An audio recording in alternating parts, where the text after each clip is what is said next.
gente, Efésios capítulo 4, dos versículos 17 até 24, em sequência, a nossa série de mensagens em Efésios, a gloriosa igreja de Jesus sendo edificada, uma igreja edificada para a glória de Deus. Então, quando você for ler na sua casa a carta aos Efésios, nunca se esqueça que essa é uma carta sobre a vida da igreja, essa é uma carta para a igreja.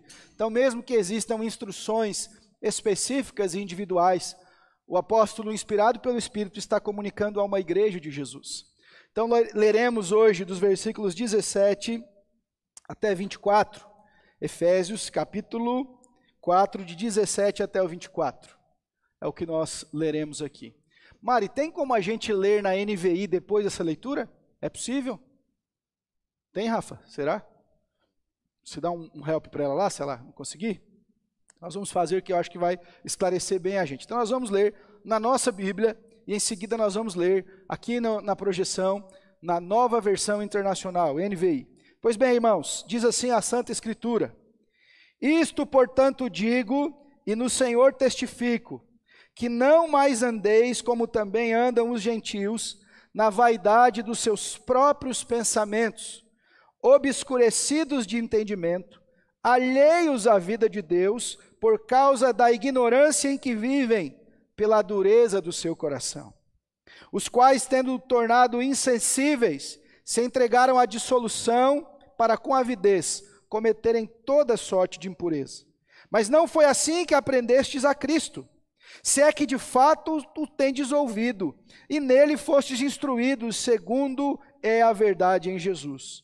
No sentido de que, quanto ao trato passado, vos despojeis do velho homem, que se corrompe segundo as concupiscências do engano, e vos renoveis no espírito do vosso entendimento, e vos revistais do novo homem, criado segundo Deus, em justiça e retidão procedentes da verdade. Amém?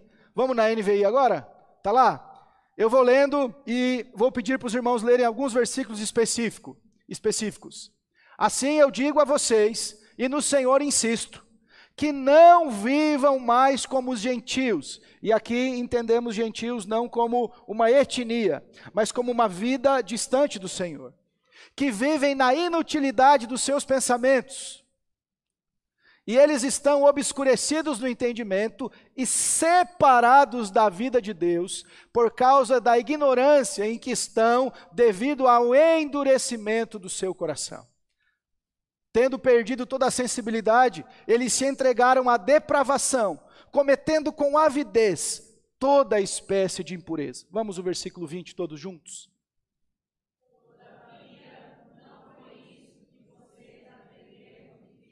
Eu continuo.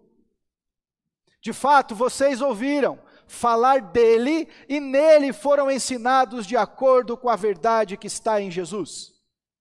Quanto à antiga maneira de viver, vocês foram ensinados a despir-se do velho homem, que se corrompe por desejos enganosos, e serem renovados no modo de pensar, e a revestir-se do novo homem, criado para a semelhança a Deus, em justiça, em santidade, provenientes da verdade. Vamos orar mais uma vez?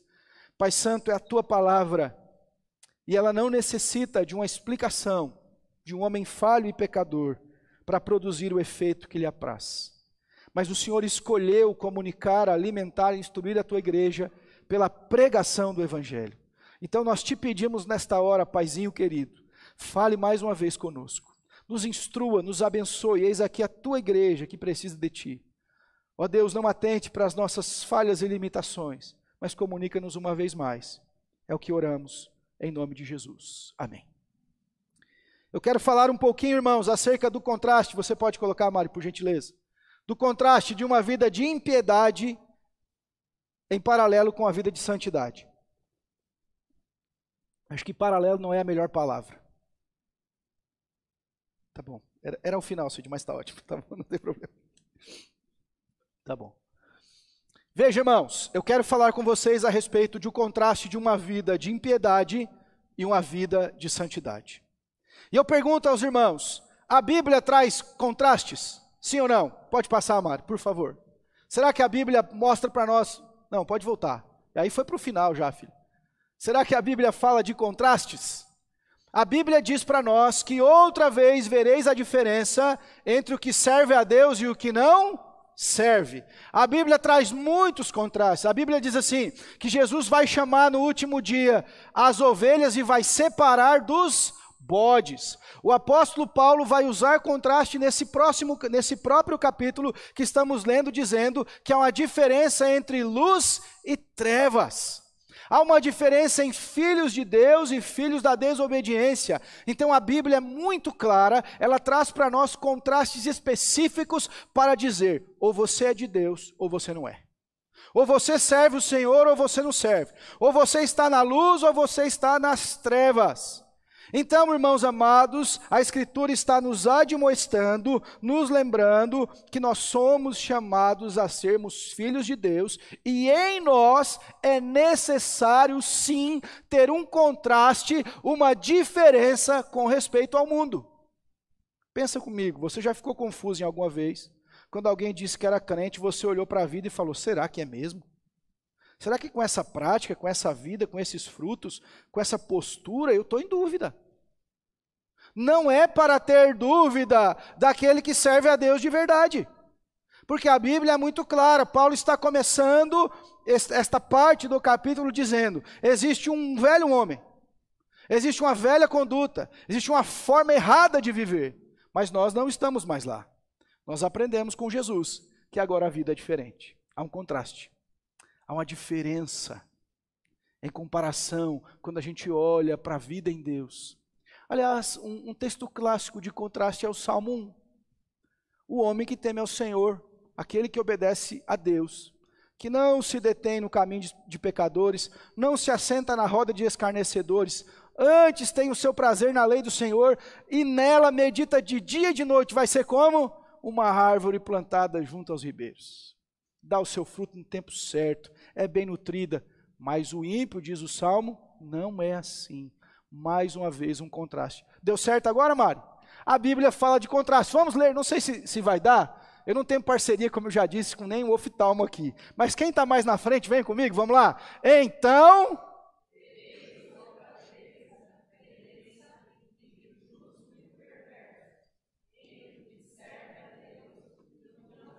É uma promessa de redenção e Deus está dizendo que vai mostrar essas coisas.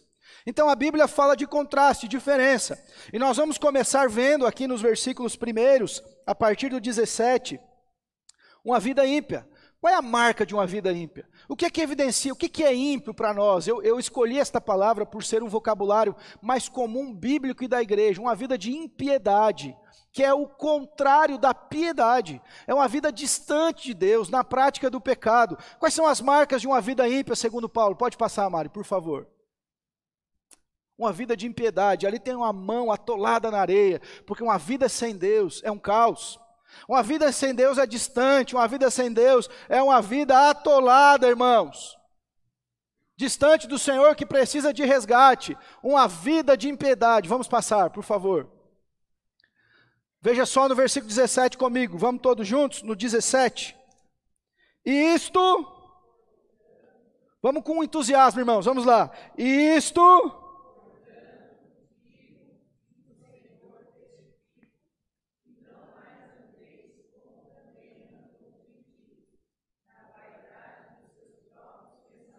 A primeira marca de uma vida impiedosa, uma vida longe de Deus, é que ela anda na vaidade do seu próprio pensamento.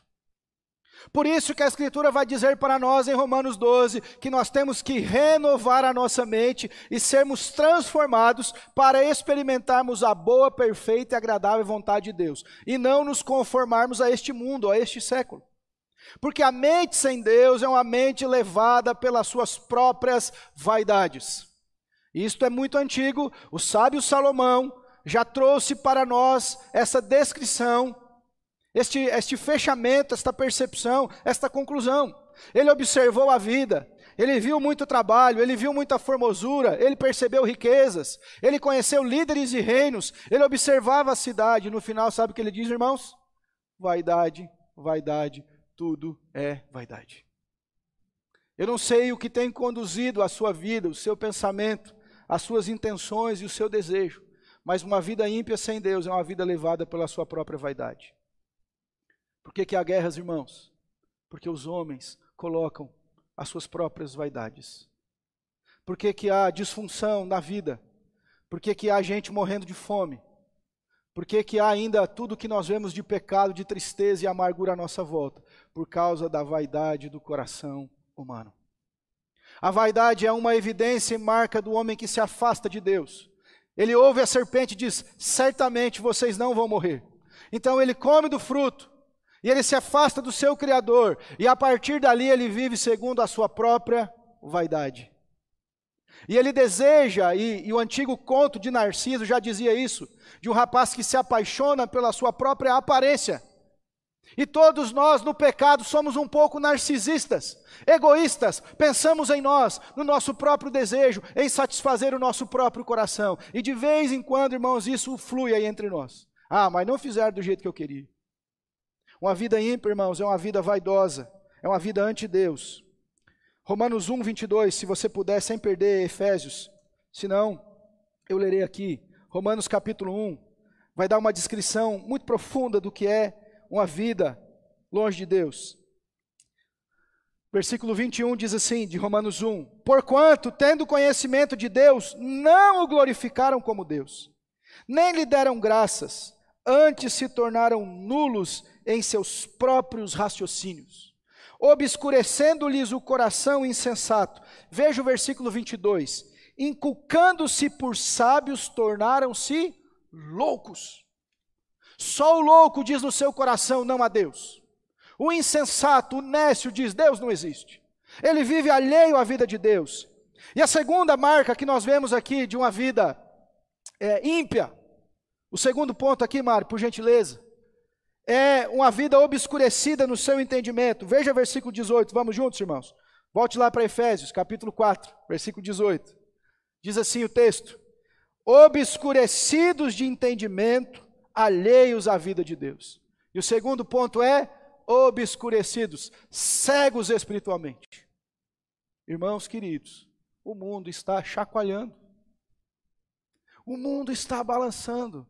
Eu sei que a história humana é cíclica, que outros momentos de guerra, de perseguição já aconteceram, que catástrofes gigantescas já acometeram país e mais país. É bem verdade. Mas nós precisamos nos atentar para os sinais. E o que ele está dizendo? Uma vida ímpia é uma vida obscurecida, irmãos. Tapou os olhos, não quer enxergar, não quer ver. Tem gente, irmãos, que dá vontade de entrar no coração dele e dizer, pelo amor de Deus, abre esse coração, enxerga, irmão, que é tempo de acordar. Enxerga que é tempo de voltar para Deus. Enxerga que o caminho que você está vai te levar à perdição. Obscurecidos, não querem enxergar. Os sinais estão à volta e o homem está blasfemando contra Deus. Não querem aceitar a verdade, obscurecidos no seu entendimento. Eles pensaram ser sábios, mas se tornaram loucos. Afastaram-se de Deus. Como está a sua vida, irmão? Como está o seu olhar sobre o nosso mundo e tudo o que nos cerca? Alguém que tem uma vida ímpia, ele está sendo conduzido por uma mentira que nos cega. E a Bíblia diz assim, ó, porventura, pode um cego guiar outro? Os dois não vão cair? É isso, irmãos. Obscurecidos no seu entendimento, uma vida ímpia, não compreende, não enxerga, não vê. E a gente aprende com a Bíblia que as coisas espirituais, o homem carnal não discerne. Lhe parecem, segundo a Escritura, loucura, mas o homem espiritual, ele entende. E um terceiro aspecto que ele cita aqui acerca desta vida ímpia, veja, obscurecidos de entendimento, versículo 18, alheios à vida de Deus. Eles não estão nem aí, eles não querem saber do Senhor. Eles estão olhando para tudo que nos cerca e é mais fácil buscar uma explicação de uma explosão que gerou tudo que temos e somos do que crer que há um Criador. E o Salmo 19 vai dizer para nós, irmãos, os céus proclamam a glória de Deus e o firmamento anuncia a obra das suas mãos. Romanos 1, que acabei de ler, também diz que os atributos visíveis de Deus, como o seu eterno poder, claramente se manifestam desde a fundação do mundo. Você olha para tudo isso e diz, só tem que ter um Criador. Ninguém nunca chegou num grande quadro pintado, uma Mona Lisa da vida, um quadro, sei lá, de Da Vinci, de Michelangelo, e disse, nossa, caiu aí um monte de tinta e formou essa beleza de pintura. Facilmente você identifica que tinha uma mão por trás, sim ou não? E nós olhamos as coisas criadas e falamos, não, nós não, né, estes, alheios à vida de Deus, não querem saber. Jogaram fora os valores do reino do Senhor. Irmãos, a sociedade em que nós vivemos foi fundamentada por valores judaicos cristãos. Respeito, honra, trabalho, família. E hoje existe uma agenda das trevas e tem muito crente embarcando nessa canoa furada. Uma agenda das trevas que ataca tudo o que foi construído por séculos de valores. E que a vida de Deus era considerada na sociedade, nas relações, no trabalho, nos casamentos, nos acordos, alheios à vida de Deus. E olha por que eles são alheios. Veja o versículo 18, melhor. Por causa da ignorância que vive. Ignoram as coisas de Deus, não querem ouvir, não querem saber, estão distantes do Senhor, vivem numa ignorância no sentido do termo. E a segunda coisa que o texto diz é que além da ignorância, pela dureza do coração. Irmãos, distante de Deus, o homem tende a endurecer mais e mais. Essa semana eu vi um vídeo de um rapaz que ele estava fazendo uma pesquisa e estrategicamente ele estava com uma prancheta e dizia para a pessoa assim, olha, era no Paraná, amigos do Sul, sou de lá também, estamos juntos. Ele dizia assim, existe aqui uma espécie de papagaio, não sei das quantas, que está ameaçado de extinção, os seus ovos são uma iguaria aqui na região, você assinaria essa petição para salvar a vida dos papagaios, sei lá o quê? Era um bichinho verde lá, porque mostrou a foto. Aí a pessoa dizia, claro, para salvar, claro. Aí a pessoa terminava de assinar e perguntava assim, você também assinaria um outro abaixo assinado em favor da vida, contra o aborto? E a pessoa prontamente dizia, não, esse não assina. E depois a pessoa perguntava, por quê? Não, porque... Olha, irmãos, a loucura. Eles estão assinando para salvar um papagaio, e essas maritacas fazem barulho aqui em Mairink de manhã cedo, não é não? E a vida eles estão assim, não, a vida humana não, precisa pensar. Olha só, irmãos, se isso não é loucura, o que é, irmãos? Se isso não é uma vida alheia a Deus, o que é, gente? Mataram um inocente, indefeso, no útero da mãe, estão nem aí. Papagaio, temos que salvar. Tartaruga, misericórdia, você pisar no ovo da tartaruga. Prisão perpétua para você. Eu não estou dizendo que não temos que defender a natureza, foi criada por Deus. É uma beleza do Senhor. Mas veja a loucura que nós ingressamos. Isso evidencia como estamos distantes de Deus. Alheios à vida do Senhor, porque o coração vai endurecendo. Deixa eu dizer para você, você que está meio lá, meio cá. Quanto mais longe, mais duro fica o coração. Quanto mais distante, você parou de vir à igreja, irmão, cuidado que vai endurecendo. Domingo para você deixou de ser do Senhor. Começa a ser para outras coisas. Você começa a ficar endurecido quanto à verdade de Deus. Você deixa de ser sensível para as coisas do Senhor. O louvor já não mexe mais com você. Já não há mais alegria de estar junto. E você vai se afastando, se afastando, se afastando. E vai endurecendo o coração. Rogue a Deus nessa noite que quebrante você. Que traga novamente uma visitação do Espírito sobre a sua vida.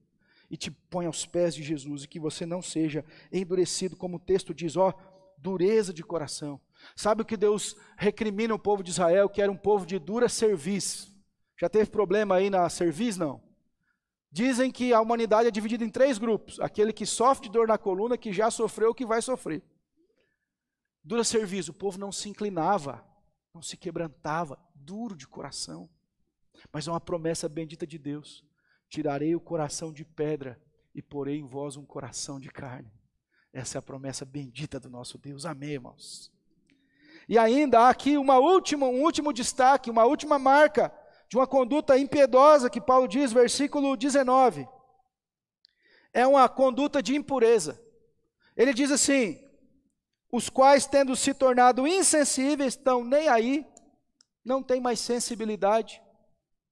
Simplesmente, gente, defendem atrocidades, se entregam a toda sorte de pecado. E o texto diz, tendo se tornado insensíveis, se entregaram à dissolução, ou ao pecado, você pode usar isso como pecado, como iniquidade, para com avidez, sabe? Com dedicação, com esforço, cometerem toda sorte de impureza.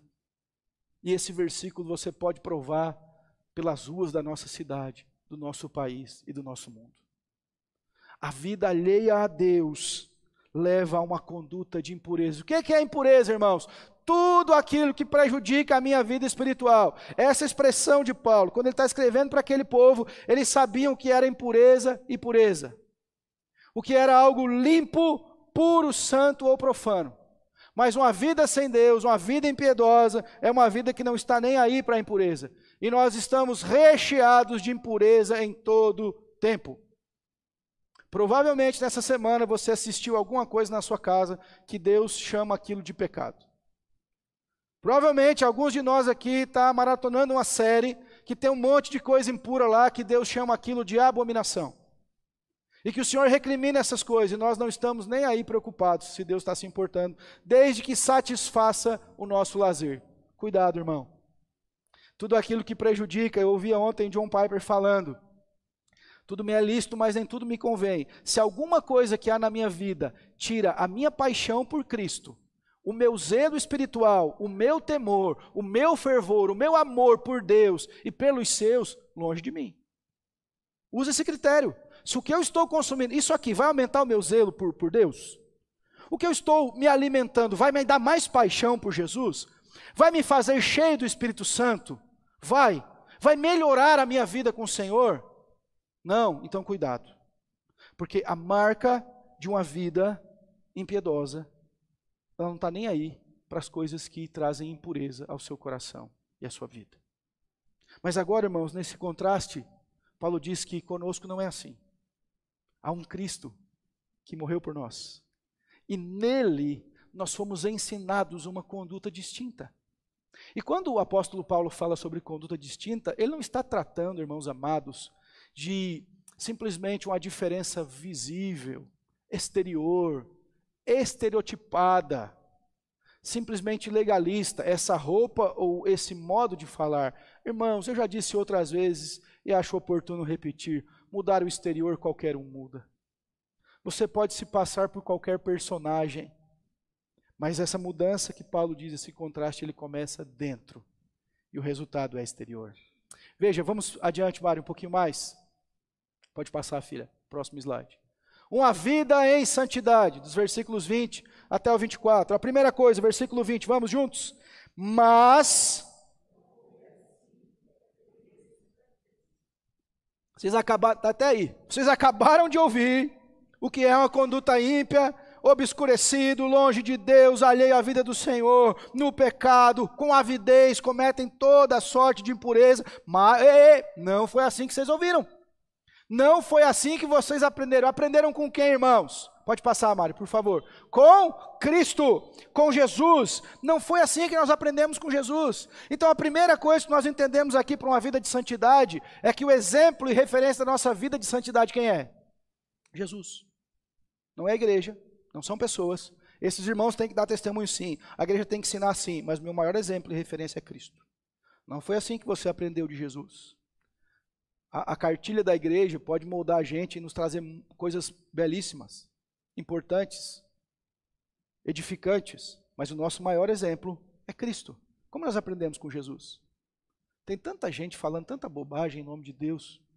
Ah, mas essa semana eu via um falso mestre, bem famosinho agora do nosso tempo aqui no Brasil, e ele dizia assim, não, mas a Bíblia que você lê não é a mesma Bíblia que leio, e cada um tem a sua verdade. E eu dizia, ele está indo contra o próprio Jesus.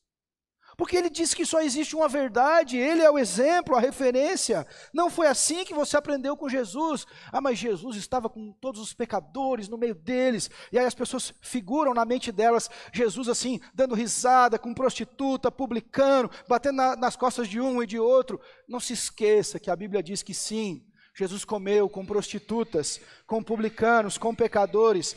Mas a ênfase desse texto é para dizer, a refeição era algo sagrado, o judeu não comia com outros para não ter impureza. Jesus vai de encontro a estes, mas a Bíblia diz para nós em Hebreus, ele em tudo foi tentado, mas em nada. Então, se lembre disso. Jesus comeu com pecadores, mas nunca pecou com eles. A verdade que nós aprendemos segundo Jesus, porque Ele é o nosso exemplo. Ele foi obediente, humilde, santo. Ele andou com Deus. Ele orou, Ele buscou ao Pai. Ele teve uma conduta irrepreensível. Foi assim que nós aprendemos com Jesus. Uma vida de santidade, irmãos, não está pautada no nosso mérito, no nosso esforço, em regras, conjuntos de leis em que os homens podem estipular. A nossa vida de santidade está pautada no exemplo de Cristo e Ele é a nossa referência. Hebreus 12 vai dizer, olhando firmemente para Jesus, o autor e consumador de nossa fé. E o mesmo autor diz que nós não temos um sumo sacerdote que não possa se compadecer das nossas fraquezas. E aí vem o texto, porque Ele em tudo foi tentado, mas em nada pecou. Outro texto que nos ensina é que Deus não nos dará uma tentação ou provação maior do que possamos suportar. Ele nos conhece. E uma segunda verdade sobre uma vida de santidade está no versículo 21. Vamos juntos o 21. Se é...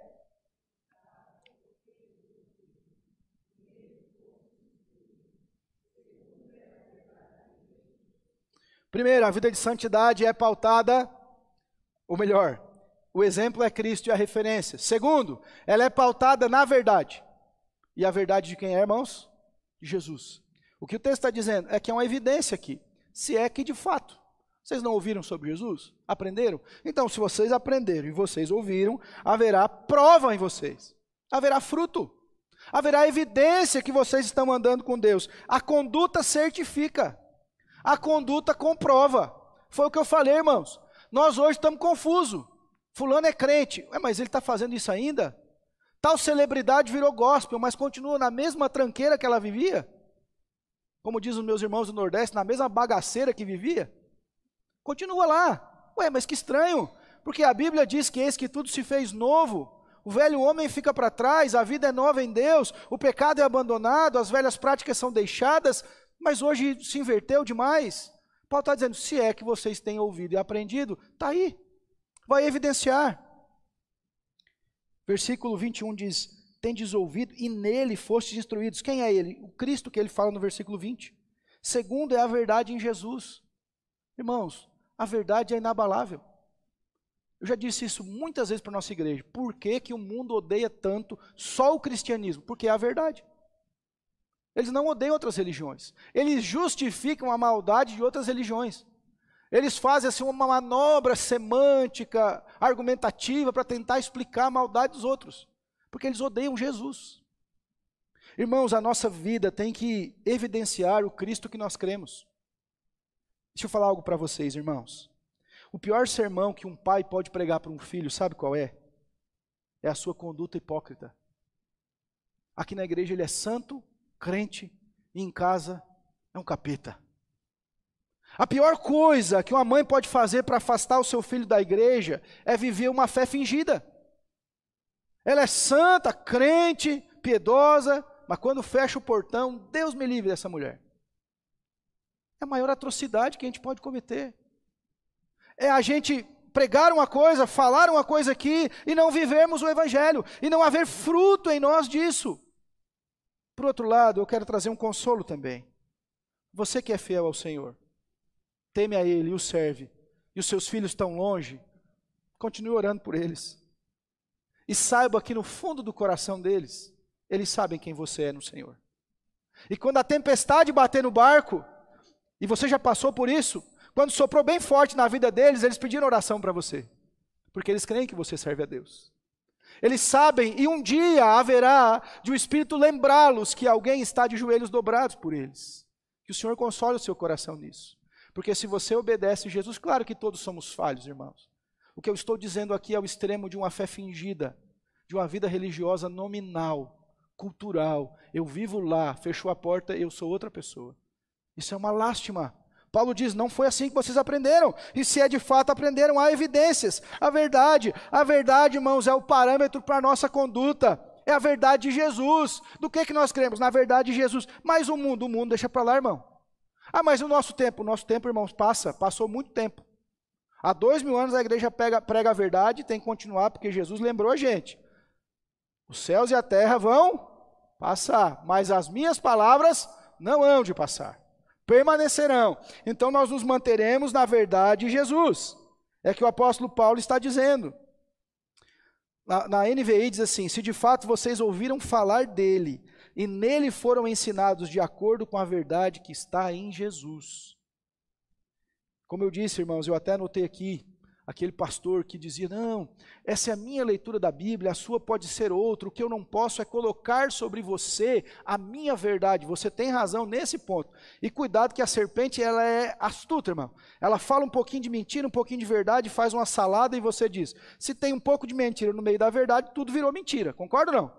E ele dizia assim, cada um tem a sua verdade, eu não posso impor sobre você. A minha eu não posso impor, mas a de Jesus eu tenho a obrigação de levantar o estandarte do evangelho e dizer, essa é a verdade de Jesus. Não é a minha, é a de Jesus. E dessa nós não abrimos mão. E dessa nós não vamos abandonar, porque a verdade de Jesus. No mundo de relativismo nós temos que dizer, Jesus é o caminho, a verdade e a vida. Não há outro. Há só uma verdade, a verdade de Jesus. A verdade de Cristo. Louvado seja o nome do Senhor. Amém, meus irmãos? Uma coisa muito triste, e eu lembrei agora que também anotei aqui, essa semana eu via, alguém compartilhou um vídeo, e aquilo me trouxe assim, certo pesar sobre o cristianismo nominal que nós vivemos. É uma moça, e você sabe que eu já citei o nome dela aqui, ela foi cristã, e abandonou a igreja e voltou à vida pregressa que ela tinha, de toda sorte de imundícia, de pornografia. E o que é mais triste é que o seu filho participa disso com ela. Mas o que eu queria citar é que eles estão num vídeo e há uma turbulência muito forte no avião. E ela então diz para o filho, olha, o avião vai cair, e ele está lá tranquilão, sossegado. E aí a frase dela, que foi aquilo que feriu o meu coração nesse sentido, ela disse assim, está muito tranquilo, quem tem certeza da sua salvação não se preocupa. Isso quer ter certeza da salvação. Eu disse, oh meu Deus, olha que tipo de cristianismo que foi criado, Senhor.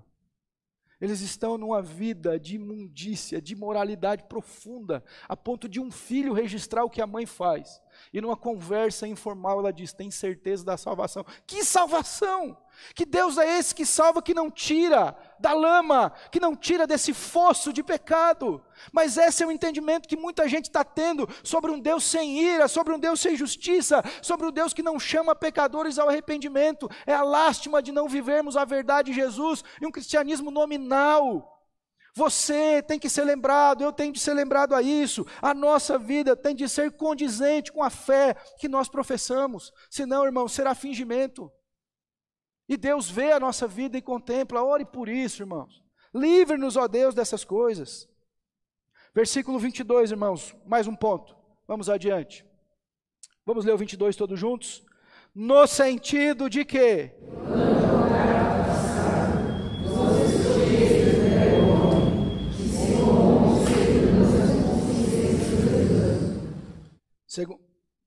podemos ir até o 22 mesmo. Até aí, tá bom.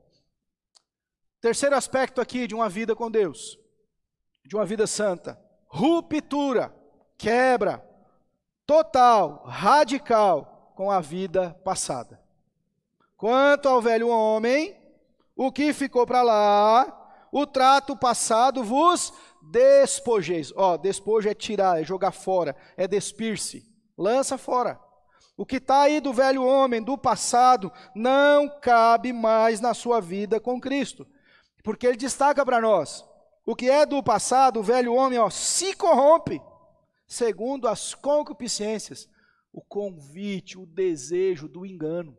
Então, uma vida de santidade é um rompimento com o passado, não tem mais a ver.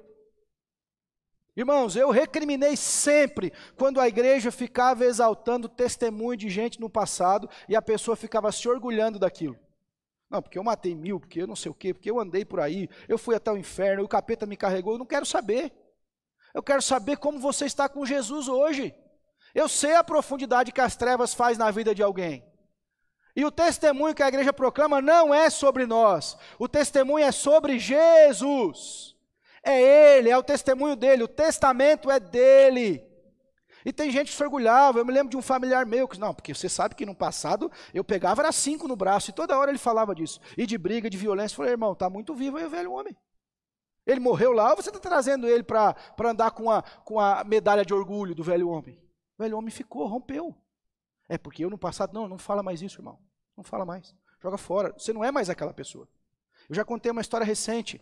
Agostinho, Santo Agostinho, conhecido por alguns, teólogo, pai da igreja, tinha uma vida pregressa. Agostinho vivia nas noitadas com prostitutas, sua mãe orava por ele, ele conta isso nos seus livros Confissões. Um dia ele está caminhando na rua, a prostituta encontra ele, fala, Agostinho, Agostinho, ele segue o caminho. Ela chama ele de novo, Agostinho, Agostinho, sou eu, não me reconheces? Então ele diminui o seu passo, olha para ela com lágrimas nos olhos e diz, de fato és tu, mas não sou mais eu, agora Cristo vive em mim. Quanto ao trato passado, ficou lá, rompe, joga fora, irmão, para com isso. Desprende dessas coisas que te atrasam. Hebreus 12.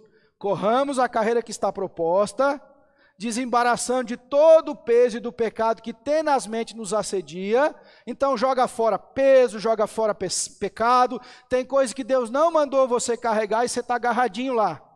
Mas quando eu era do mundo, eu era bom demais. Era galanteador. Irmão, que isso? Converteu, rapaz.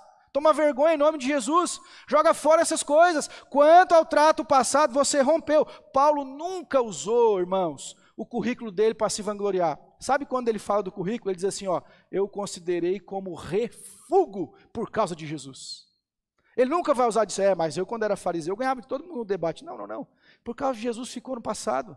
Por que nós não avançamos na vida de santidade? Porque nós estamos sempre flertando com o velho homem, chamando ele, aí velho homem, vem cá. Ou velha mulher também, né?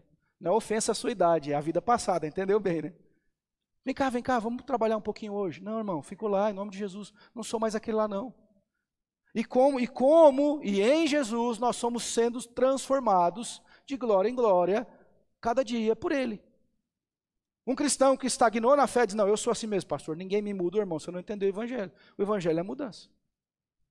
O que ficou para trás, Paulo diz, não diz isso a Filipenses? Quanto ao que ficou para trás, esqueço-me das coisas que para trás ficam. Prossigo para o alvo, para a soberana vocação, o prêmio, ele vai dizer, em Cristo Jesus. Eu olho para frente, em nome de Cristo. Romper com o trato passado. Romper com a velha vida. Se despir do velho homem, da velha mulher. Deixar aquelas práticas que Deus abomina. Joga fora em nome de Jesus. E passa a ser um novo homem, uma nova mulher no Senhor. Amém, meus irmãos? Vamos adiante para a gente concluir aqui, versículos 23 e 24. Isso mesmo, 23 e 24. Vamos ler todos juntos, com vontade e entusiasmo, que é a última leitura que você vai fazer hoje, pelo menos. Tá bom? E vos renoveis.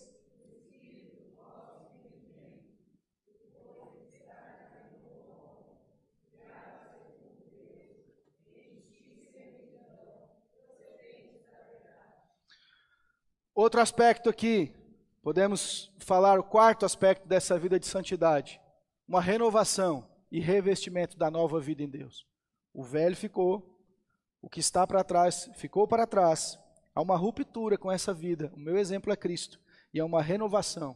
Paulo vai dizer que, ainda que o homem exterior se corrompa, o que ele está dizendo? Ainda que a gente padeça enfermidade, dores, sofrimento nessa vida, o interior se renova segundo Deus. Então nós buscamos em Deus uma renovação. Não adianta mudar o comportamento, a sua fala, a sua roupa, se no seu interior não houver o trabalhar de Deus para mudar a sua vida. Você pode tapar a boca do murmurador, ele está pensando em murmuração. Se você fizer assim, 1 hora de silêncio, ninguém vai falar, o murmurador está pensando assim, miserável, mandou todo mundo ficar quieto. Ele não está falando, mas ele está pensando. E a murmuração é só, o que sai na boca, segundo Jesus, é porque o coração está cheio. Você não parou de falar, ok. E o coração? E aquilo que é a raiz, que procede, as coisas que Jesus falou, as fontes da vida que estão lá. Veja, irmãos, no versículo 22, e vos renoveis no espírito do vosso entendimento. Compreenda, o evangelho é compreensão, irmãos. É entendimento de Deus, tem muita gente buscando mística. Resultado pronto, compreenda, fale ao seu coração. Por isso que você precisa da Bíblia todos os dias. Da Bíblia de manhã, no almoço, à noite, da Bíblia no seu coração. Escondi a tua palavra no meu coração para não pecar contra ti. O salmista vai dizer que os mandamentos do Senhor são agradáveis. É como mel, doce, adorável, é isso que eu desejo, eu quero e me alimento. 24. E vos revistais, jogou fora o antigo, agora se vista do novo homem, que é criado segundo quem? Deus. O antigo era segundo o pecado, segundo a carne, mas esse é segundo Deus, em justiça e retidão, que procedem da onde? Da verdade. Não da mentira, não da carne, não do mundo, não do legalismo, não da religiosidade, mas da vida em Deus, em verdade que vem do Senhor. Você precisa sair daqui entendendo isso nessa noite, já basta. Eu preciso ser mudado, transformado, renovado. E deixa eu dizer, irmãos, só o Espírito Santo pode fazer isso. Revestido o novo homem não é mais segundo Adão. Todos nós nascemos com um homem a cópia de Adão. Orgulhoso, soberbo, alheio a Deus, longe do Senhor. Mas agora nós temos um novo homem, que o Espírito gerou em nós, segundo Deus. Eu quero concluir com Malaquias 3,18. Você pega um Ré maior para a gente cantar o Renova-me aí, som? Malaquias 3,18. Eu vou e os irmãos repetem. Não sei se dá para pôr aqui, Mário, bem rapidinho. Malaquias 3,18. Dá para pôr? Nós vamos ler juntos. Eu convido você a que fiquemos de pé. Vamos juntos? Então...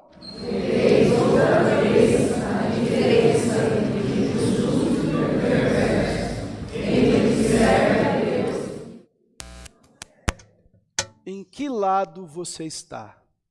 Neste contraste que nós acabamos de ver, que a Bíblia diz, aonde você se encontra? É a pergunta do Senhor para nós. Com base nesses últimos versículos, nós vamos cantar uma canção e em seguida nós vamos orar. Que diz assim: renova-me, Senhor Jesus. Já não quero ser igual. Renova-me,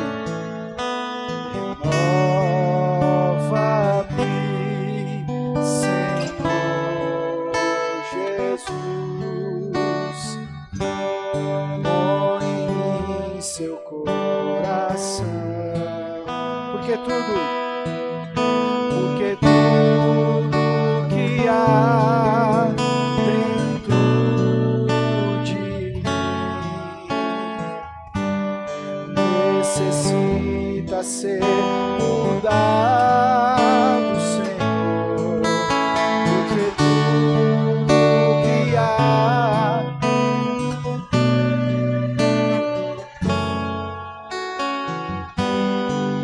necessita amar, porque tudo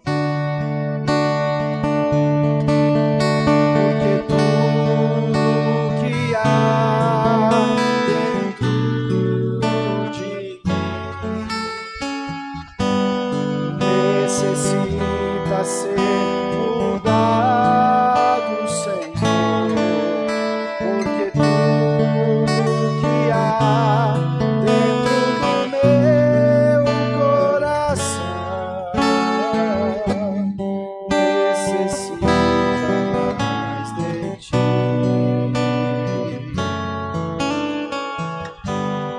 Necessita mais de ti.